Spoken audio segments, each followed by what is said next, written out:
It definitely wasn't no Snoop Lion on that record. He called last week and he said you transformed him to Snoop Dogg that day when he did your record. Yeah, yeah. You know, the Snoop Lion thing, like what Snoop does is interesting because he gives, like, he creates a whole creatively. An artist creates a project and say this is what this is. Mm. Like when I was doing the Black Magic album, I wrote everything in one little pocket. Like I wanted it to have a specific feeling for it, and then I decided I didn't want the general public to hear it because it had been such a long layoff Yeah. that they needed to hear 50 Cent. You see what I'm saying? Mm. And I just put it to the side. It's no difference from what M did with Relapse because he recorded so much music in that time frame. He had Relapse 1 and Relapse 2. And my favorite music from that period was on Relapse 2, but it never came out. He ended up going to Recovery because he didn't like the response that he got Oh, from okay. Relapse. You know, so with Snoop, with this, the Snoop Lion energy, like I heard a song off of it, it's hot. Like, Yeah. he's giving it a whole new ego. Like, of course, people gonna buck at it because they're gonna anything.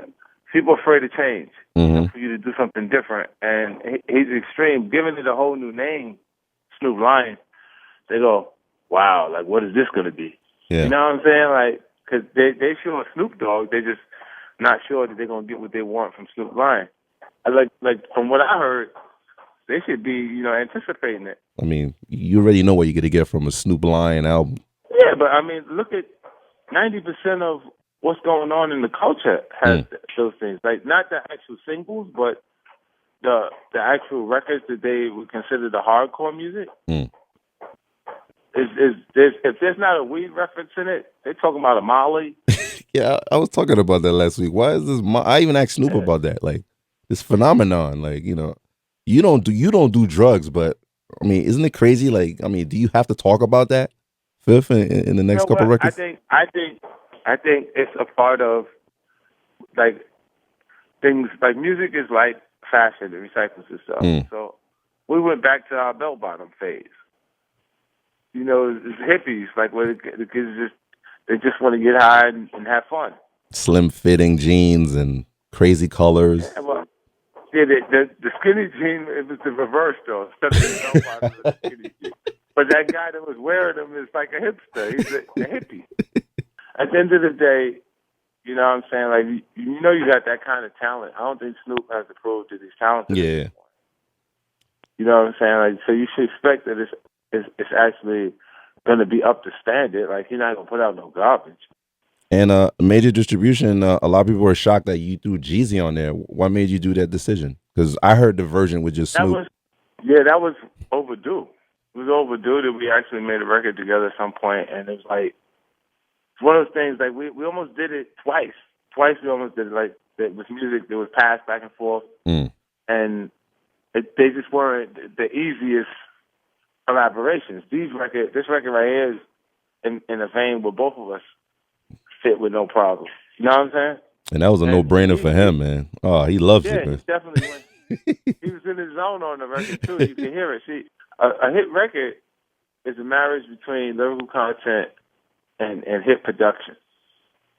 So when the music, a lot of times artists will walk into the studio and they have the production playing. If the production is hot, it'll inspire them to say cool things, like good stuff will come out of them. You know what I'm saying? And when you put music that's a hit in front of them and let them go, and you know you're already in that pocket that he's comfortable in, G's gonna show up, man, every time on that. You know what I'm saying? So I didn't even have any doubt at all. Like when I shot the record over, I said, "This is gonna be out the window." Right here. And I was just thinking, like, is it time for me to release it? And then you could tell by how I put out major distribution. There was no announcement that the record was coming or there definitely wasn't no Interscope meeting before that went out. Involvement. Yeah. What I did was I went, shot the teaser. I had everybody come to the actual the studio where I was filming at. We shot the teaser piece for the actual video of it because people consume music differently now. Like if you look online, they done watched the teaser 2 million times. Wow, that's crazy. Just the teaser. So and I'm glad that you kind of like slapped all the doubters out there. I know you've been getting a lot of doubt for 2012. You know. Well, that's a part of the game. Like Yeah. I think you don't even have to give reason for doubt. They're gonna doubt you just because. There's a point that they start putting you up against the best material that you put out. They go, yeah, it's cool, but it's not as good as it was when he did the Carter. Mm. You know what I'm saying? And then it's like, no, that's how you felt. The music you're making now is that good too. It's just how you felt at that point. You know what I'm saying?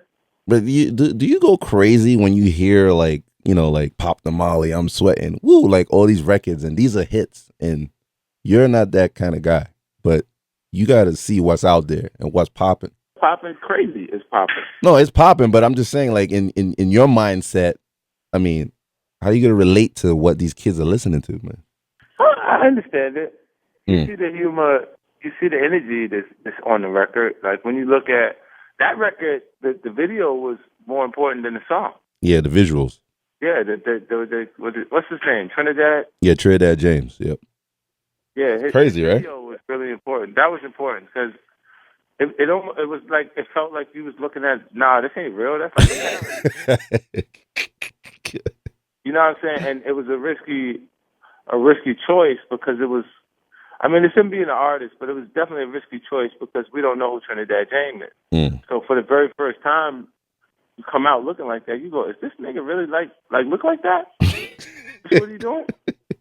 When you looked at the video closer, you was like, yo, hold up, this nigga's dead serious. It was interesting because you'd look and you'd be like, maybe, yeah, there's a guy out there that's just like that. Yo, definitely. Man. Because you're just talking about clothes at that point because everything he had on was stylish. Then he had on the, what's the name drawers, the Armani Exchange drawers. Yeah, they got the 8 gold rings. Yeah, he had the gold rings. And he had the 1 gold tooth. The Versace slippers. And you can't fake your teeth being like that. Them teeth really fucked up like that. Yo, but when you did Pimp and Curly, I thought that was funny. This guy is like, I don't know.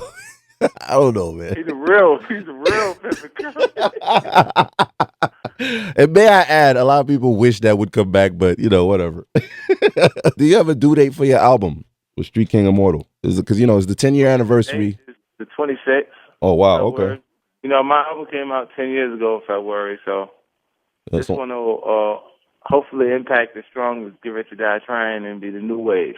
Right, a lot of people they want to see you and M this year, 2013. There's so many collabo albums out there with 2 artists, and they want to see you and M. I heard you on a blog talking about that, you and him. Is that really gonna happen this year? I said we got probably enough material around that we could put out an EP or something like that. Yeah. That of me and him, just stuff that we did over the years. Because I recorded I think 3 songs with him for Relapse, and they were going on Relapse 2. Oh wow. We did 2 for this album, and I got another song, me and him, on this album. You're not gonna leak it, are you? No, it ain't gonna leak because okay. I ain't turning it in. No, you're not gonna leak it. That's the question here. No, it's not gonna leak. I'm not giving it to him. Shout out to Timberland. I just got off the phone with him, and then I'm glad you guys had teamed up. He brought the question up here about your SMS headphones, and now you guys really teamed up. Like I was bugged out when I saw that. It's exciting. That's really exciting that Tim, wanted to come and get involved with SMS. Because now he has ownership in the company. That's hot. Equity ownership in it, and he's involved in it the same. It gets him the same incentive that I have with it moving forward and being a success. So you'll be seeing him. We'll be doing big things. We got the CES convention coming up, so yeah, that's it's all out. I'm gonna shout that out right now. You're gonna be at the event at the Cosmo at the Chandelier. That's gonna be like your SMS party, but you're actually gonna be in the booth all week, right? That's crazy. Yeah. You're in the Las Vegas Convention Center. 25. You got a 2,500 square foot booth. Holy shit, man! Yeah, you're not playing, yo. We're doing good, man. Like to me, like with Kendrick is like what Tribe Called Quest was back when I fell in love with hip hop. Wow. He creatively has his own lane, and it's not aggressive. It's more it's lyrical. let me tell you something. If you got a certain group, you got groups of people. Like, as I look at them and I see when they brand new, they'll come and all it can do is rely on who they have as a manager or who they have as you know, there that's more established than them for guidance, right? Mm. But if you look and you see, hold up, the guy that you got is new too. Because sometimes the manager or that guy that you got dealing with those things are coming. They're not as experienced. They haven't been around for 10, 20 years. You know what I'm saying? Like, Yeah. in the actual business. So I just say the things that I've seen and that's what made me talk to Chief. Oh, okay. I've seen things going on with him. Like, you know, for real, like my biggest anticipation on a new artist tip is to see when people get a chance to really take a good look at Kid. Oh, wow. Okay. And embrace that for what it is. And I've been distant from it. Like, I didn't smother them or just push him into their face like I've done in the past with artists that I've worked with, because I want him to work for his spot. Because what I experienced later was the guys just sat there and waited for me to do the work. You know what I'm saying? So Kid is one of those guys that when him and Paris connect, it's going to be because they did the work, man. It's not going to be because I just put them in the, you know what I'm saying? He's out there working, though. I see him with Juvie. They're doing videos, doing shows. Like, he's out there working, yeah. New Orleans. Yeah, New Orleans he's out there working, though. So, you know, it's good that they're not waiting for you, and they're learning. It's still a learning process, but it's a good look right there. Yeah. You can't do that. Like, now you got, what you do, if you do the work for them, is you end up with these full-grown, full-blown adult babies that just won't do anything unless. So it's like, yo, hurry up, come to my house and tell me what I'm doing to keep my life functional. Yeah. Come to my house. Come over here so you can tell me how I'm gonna pay my bills. Yo, Nigga Fifth is crazy. Holy shit! You know what I'm saying? Like, so it's like, so do they work for you or do you work for them when that becomes the regimen? And then we were talking about SMS audio earlier. What's up with SMS promotions, man? Shout out to your undefeated fighter, Gamboa. That's a good look right there. First fight, winning. That's right. Wow. That's right. You're Ruckus Gamboa, baby. You got a big event coming up. In March. Yeah. And they should look forward to seeing Andre Durrell. He's going to get down like the last week of January, early February. And Billy Gibbs is fighting March 2nd. Wow, man. You know, so, you know what? It's been a learning experience there, too, in that category. Like, I almost can't get involved in anything that just works normal. You don't get stressed out. Like, you got to watch every fight, and then you don't want your fighter to lose. But isn't it stressful? Like the whole process.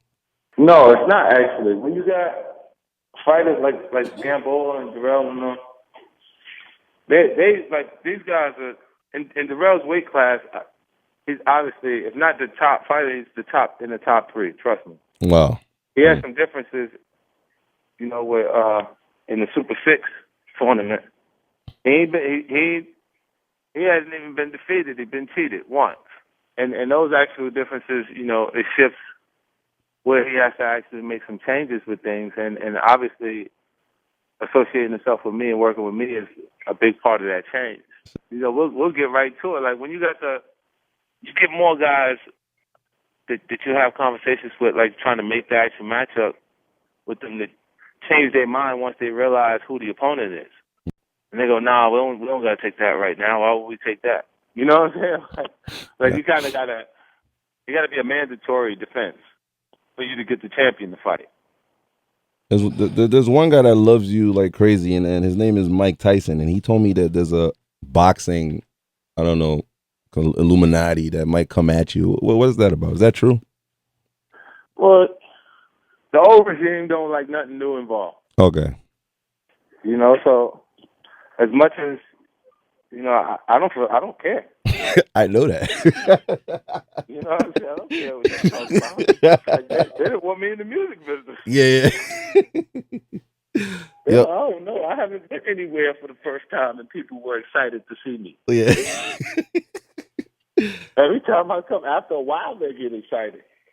They say, Oh. "Hey, well, we can't get rid of you, so we might as well. You can't beat them, join them." Hey. And it's great that he was on the undercard with Pacquiao, but isn't it crazy when Pacquiao lost, man? What was your reaction with that? Yeah. You know what? Like when you're dealing with that caliber talent, the Manny and Marquez, if you see, Manny got hit with 2 shots. He was beating Marquez to death in that actual fight. You understand what I'm saying? Mm. Like in those rounds, and there was 6 seconds left in that round. So if he didn't actually land the shot that he landed to knock him out, chances are they would have stopped the next round. Oh, okay. And it'd have been a technical knockout for Manny. But that was You know rough, what I'm man. saying? So I mean, it was definitely the most exciting fight of the year, right? Yeah. That hit. Exciting knockout of the year. Like, did you see what happened on Instagram after that? Yeah. Yeah. Oh my God. The man showing up planking everywhere. Blanket. What's up with you and Floyd, man? You know, a lot of people, they read the tweets, they read your blogs and stuff. Is it real? Like, you know, it's 2013. Is it still gonna go on, or is it? What's the situation I with don't have it? anything positive.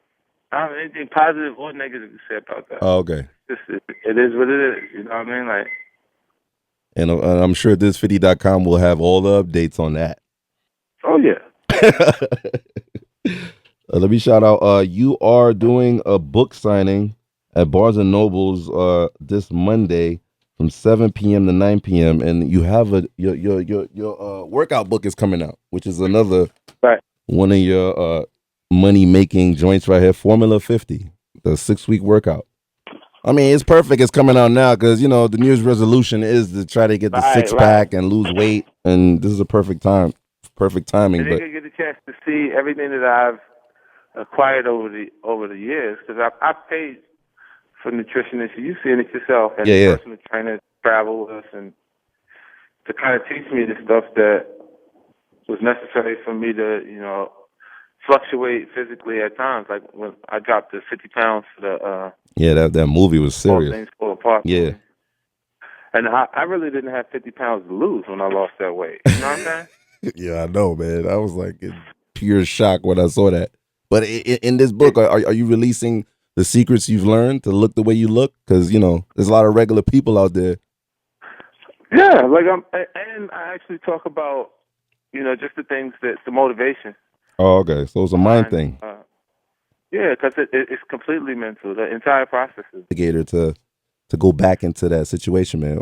You know, is there any updates on that, or you know, your thoughts on that on this show? Well, nothing that I should talk about publicly. But of course, in Chris's case, I mean, it's been an adjustment for everybody. It worked with him for a long period of time. Like I worked with him my entire career, so I've been making some changes there. It affected even the things that I've done on this actual album because I didn't intend to have New Day be the first single off my album. New Day was a record that I recorded